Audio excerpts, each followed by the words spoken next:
Morning student, आज हम बात करते हैं सोशलाइजेशन के factors which are responsible for the socialisation. समाजीकरण के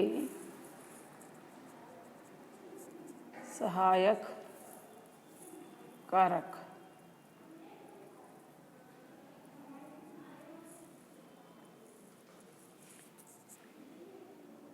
पहला,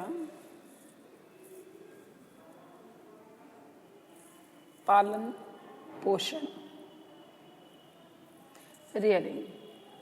देखिए, जब हम सोशलाइजेशन की बात करते हैं तो मीनिंग और डेफिनेशन और वेरियस थ्योरीज जो मैंने बताई, उसमें मैंने आपको एक ही बात समझाने का प्रयास किया कि at the time of birth बच्चा जो होता है वो एक बायोलॉजिकल एंटिटी होता है। It is the society which makes him a social animal, या हम ये कहें कि सोसाइटी ही उसको एक सामाजिक प्राणी, सोशल एंटिटी बनाती है, जिससे वह समाज का एक क्रियाशील सदस्य बन जाता है। तो उसमें क्या फैक्टर्स है, क्या कारक है जो कि सहायक है सामाजिकरण की एक प्रक्रिया। सामाजिकरण की प्रक्रिया एक लर्निंग प्रोसेस है। It is a life long process, starts from the birth and ends till death. व्यक्ति जन्म से लगाकर मृत्यु तक कुछ न कुछ चीज़ें, या हम ये कहें समाज में ये जो प्रक्रिया है मृत्यु तक चलती रहती है। व्यक्ति सीखता रहता है और समय के अनुसार जैसी जैसी उसकी परिस्थिति बदलती है, उसके रोल्स भी बदलते हैं, उसकी भूमिका बदलती है, और उस भूमिका के अनुरूप व्यवहार करने के लिए वो बहुत सारी चीज़ें सीखता है और उसी के अनुरूप व्यवहार करने का प्रयास करता है। तो पहला जो है मैंने बताया आपको पालन पोषण। देखिए, पालन पोषण के माध्यम से मानव उचित और अनुचित व्यवहार का भेद ज्ञात करता है।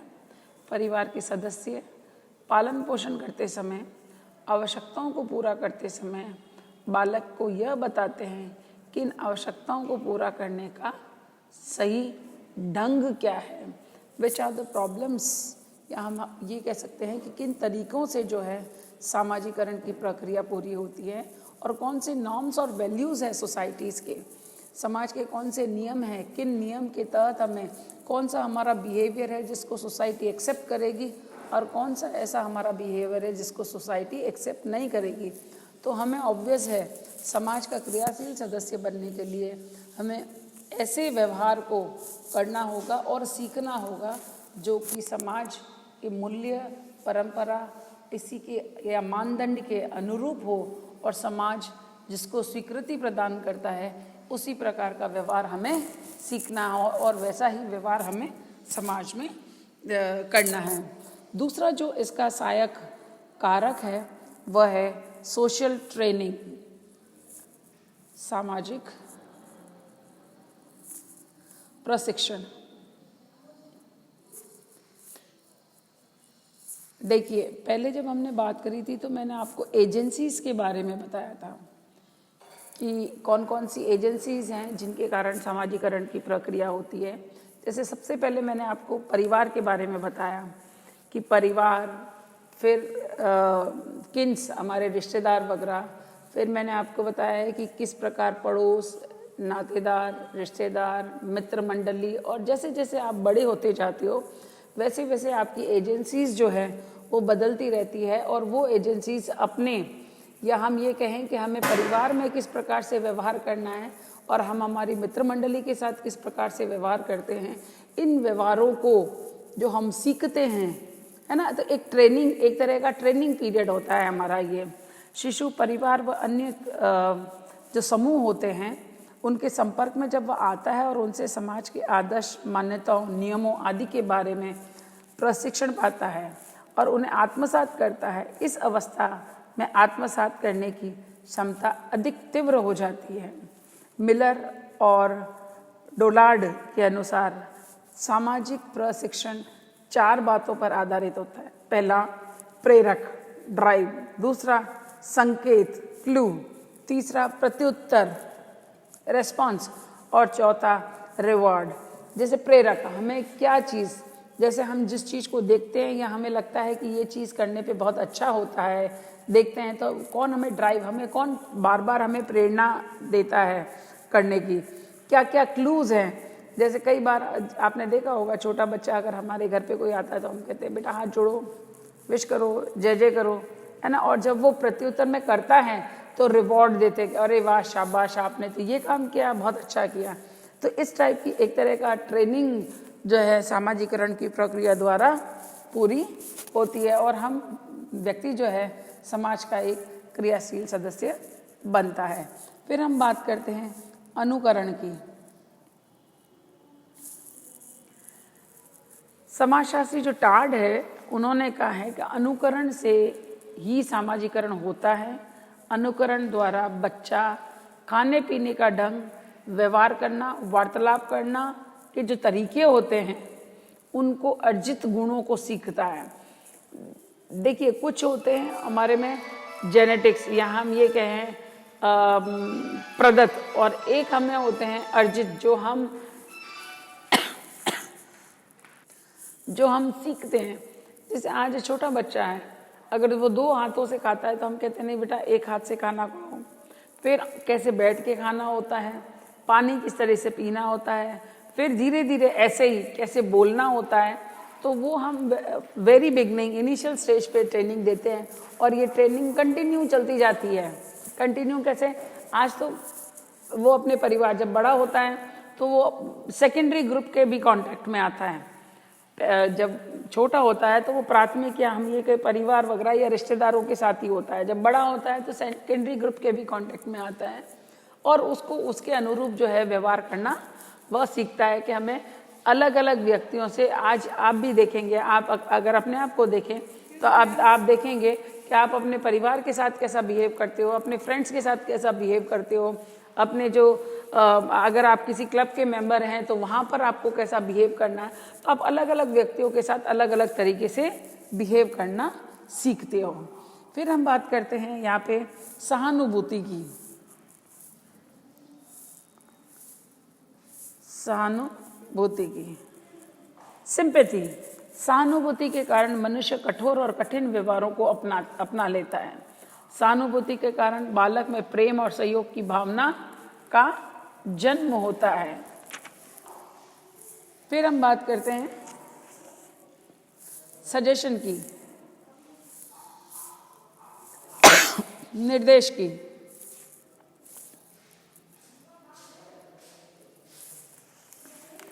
देखिए बालक के उपयुक्त ढंग से सामाजिकरण होने पर उसमें आज्ञा पालन करने की भावना आ जाती है। उस दिशा में गुरुजन या घर में जो भी बड़े लोग होते हैं उचित कार्य करने के निर्देश देते हैं तथा बालक बिना कोई तर्क किए निर्देशों को मान लेते हैं। उचित निर्देशों से बालक अधिक सामाजिक होता है और सामाजिक नियमों का जो है वह पालन करता है। फिर है पुरस्कार और दंड।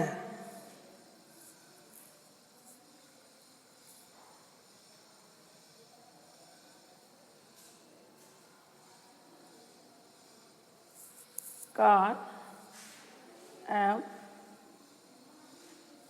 दंड। बालक को अच्छे कार्य करने पर पुरस्कार मिलता है जिससे अच्छे काम या उचित काम करने के प्रति उसकी रुचि जागृत हो जाती है। इसके विपरीत उसे अनुचित या गलत काम करने पर दंड मिलता है। जॉनसन का कथन है कि यह जरूरी नहीं कि पुरस्कार तथा दंड का रूप मूर्त ही हो, क्योंकि एक टॉफी की अपेक्षा एक मधुर मुस्कान अधिक प्रभावशाली होता है। कुछ विद्वानों का तो ये मानना है कि व्यवहार को सीखने के लिए दंड का प्रयोग करना बिल्कुल अनुचित है, इसलिए व्यक्तित्व का हनन होता है। जॉनसन कहते हैं कि बच्चों को 2 कारणों से दंड नहीं मिलना चाहिए। पहला कि दंड सामाजिकरण के माध्यम के प्रति घृणा उत्पन्न कर देता है, और दूसरा कि जिस व्यवहार के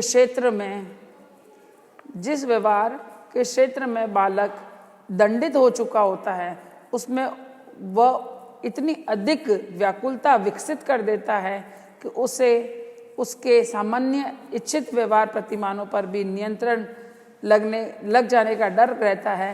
बालक को दंड 7 वर्ष की आयु के बाद ही दिया जाना चाहिए। यदि 7 वर्ष की आयु से कम बालक को यदि दंड देते हैं तो उसे पुरस्कार न देना ही उसके लिए सबसे बड़ा दंड होता है। आपने एक इंग्लिश में जो है कहावत सुनी होगी कि to teach the child spare the rod. Spare the rod मतलब आपको दंड, एक तरह से अगर बच्चों को कुछ सिखाना है तो आपको रॉड या हम ये कहेंगे पनिशमेंट को जो है, या हम ये कहेंगे दंड को जो है नहीं दिया जाना चाहिए।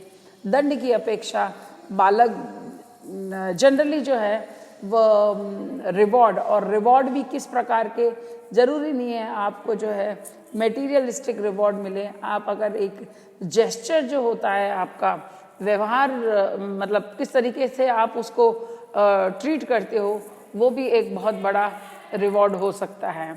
फिर हम बात करते हैं कि जब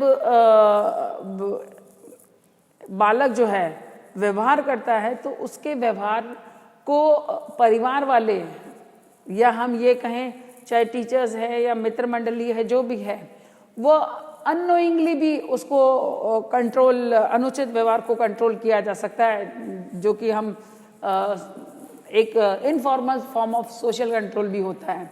जैसे बाय द वे अगर कोई बालक जो है किसी प्रकार का व्यवहार करता है जो कि समाज जिसको स्वीकृति नहीं देता है, तो कई बार जो है उससे बात ना, आपने देखा होगा पंचायत वगैरह में, अब तो नहीं, बट पहले ये ऐसा होता था कि उनको दंडित जो है कैसे किया जाता था कि उनसे बातचीत नहीं की जाती थी, है ना। तो बातचीत नहीं करना, सोशली बॉयकॉट करना भी अपने आप में एक बहुत बड़ा दंड होता था।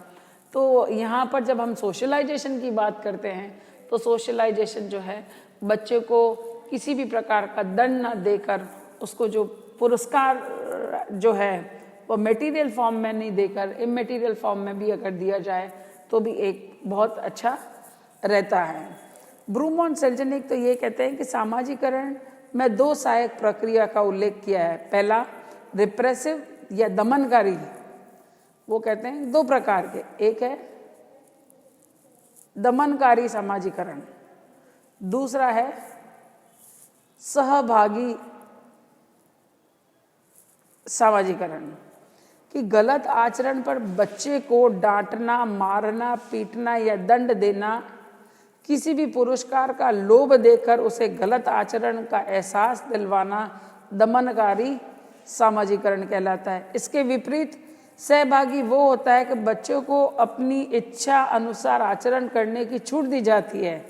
इससे यह प्रयास किया जाता है कि बच्चा अपने व्यक्तिगत अनुभवों से सीखे, लर्निंग बाय एक्सपीरियंस। के व्यक्ति जो बच्चा जो है अपने अनुभव, जो उसको लगता है कि गलत काम करने पर यार सही नहीं हुआ या मज़ा नहीं आया या ये गलत हो रहा है, तो उसको जो है अपने आप ही जो है वो एहसास होकर उसको गलत कार्य का एहसास हो और वो अपने व्यवहार को जो है खुद ही सीखे अपने गलत कार्य से, तो उसको हम अपने अनुभवों से सीखे, उसको हम सहभागी और सही सामाजिकरण कह सकते हैं।